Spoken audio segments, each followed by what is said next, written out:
I'm Ben Singer. And I'm Tina Shaw. Thank you for joining us. Our top story tonight, Effingham County authorities are investigating a violent fight that left 2 men with stab wounds early this morning. Officials responded to the scene around 8:30 where they spoke to bystanders about what they saw. WSAV's Jillian Coles on that scene when the roads were still closed and investigators were still gathering evidence. Tina, Ben, it happened near Highway 17 and Blue Jay Road, but with blood found beyond that point, an even larger section of the road was closed for hours while evidence was collected. Effingham County Sheriff's Office spokesperson Brian Bailey says a bystander likely made the initial 911 call. With the scene being so large, investigators used a drone to get a bird's eye view and piece together what happened.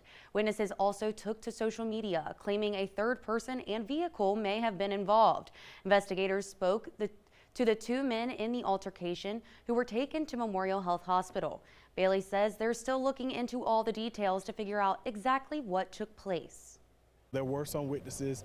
There were, obviously, there had been some information posted on social media as to what this situation was. So, again, just trying to make sure we get everything cleared up and let the investigators do their job. Now, Blue Jay Road opened back up at around 1 this afternoon, but officials say the investigation is ongoing.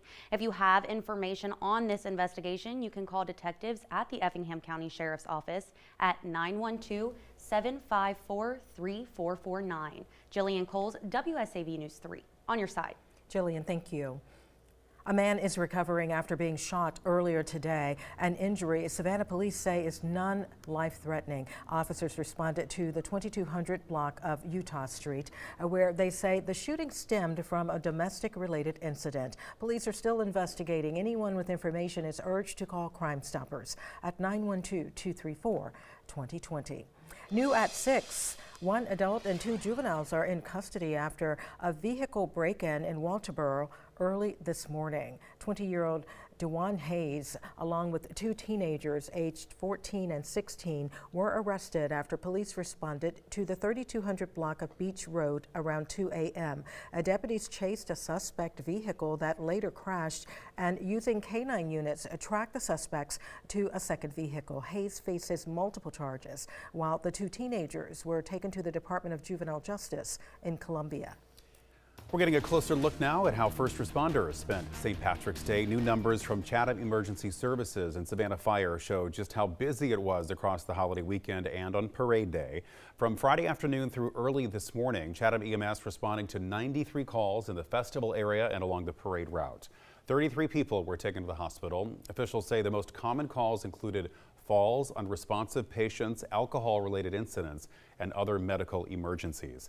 At the same time, Savannah Fire responding to 41 calls during the event, ranging from unconscious patients to car crashes to fires, seizures, even water rescues.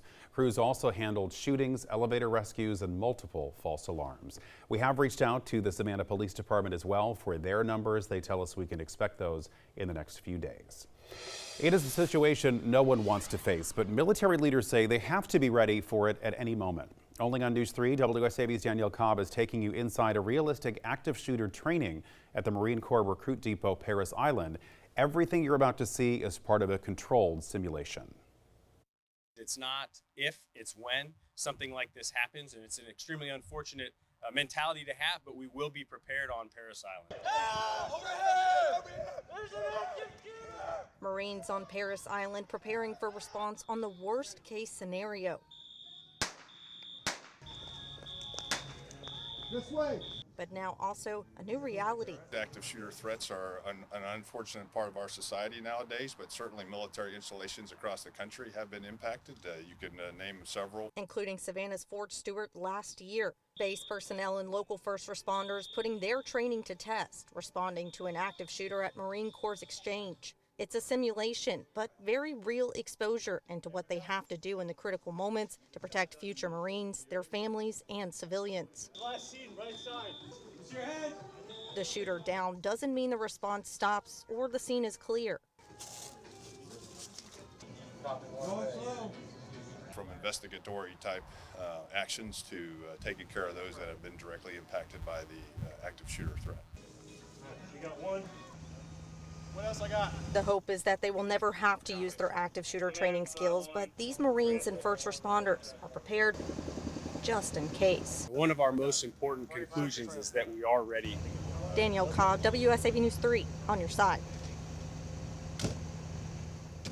It is that time of year when your phone starts lighting up with calls, texts, and emails from political campaigns asking for your vote and your money. But experts say it's also prime time for scammers. Fundraising scams are on the rise, with criminals impersonating candidates and political parties, trying to cash in on causes you care about. Officials say to watch for red flags like email addresses that don't match, or calls that sound like a candidate you know, but something feels just a little off.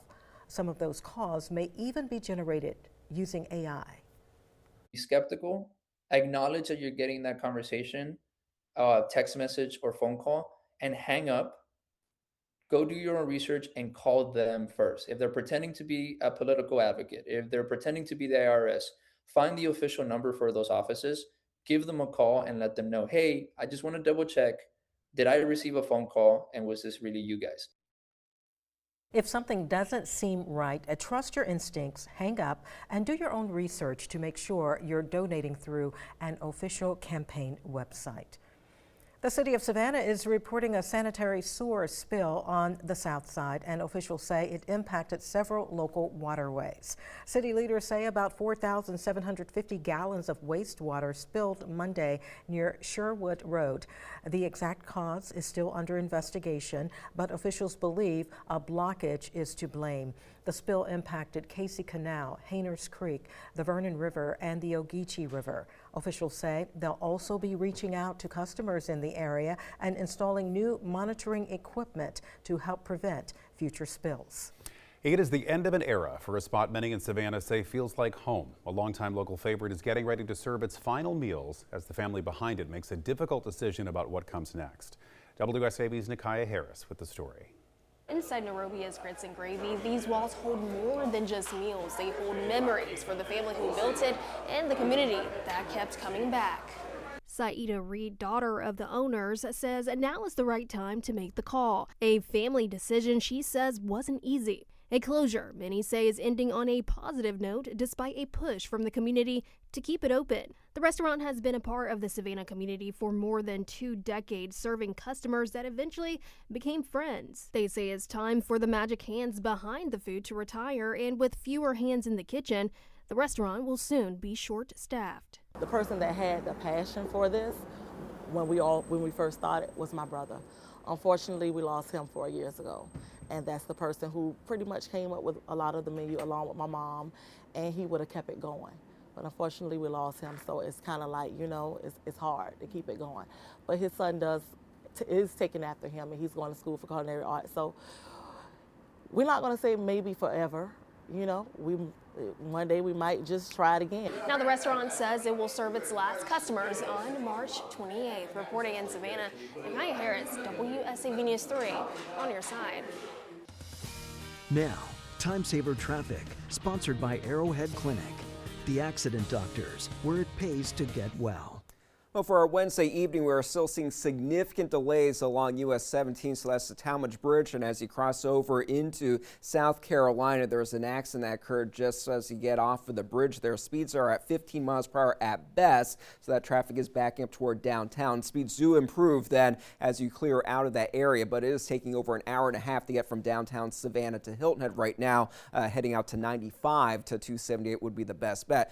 For us weather-wise for tonight, we are going to be getting down to the 30s. A frost is likely for inland communities. However, warmer temperatures are in the 7-day forecast. We'll talk about that in a few moments.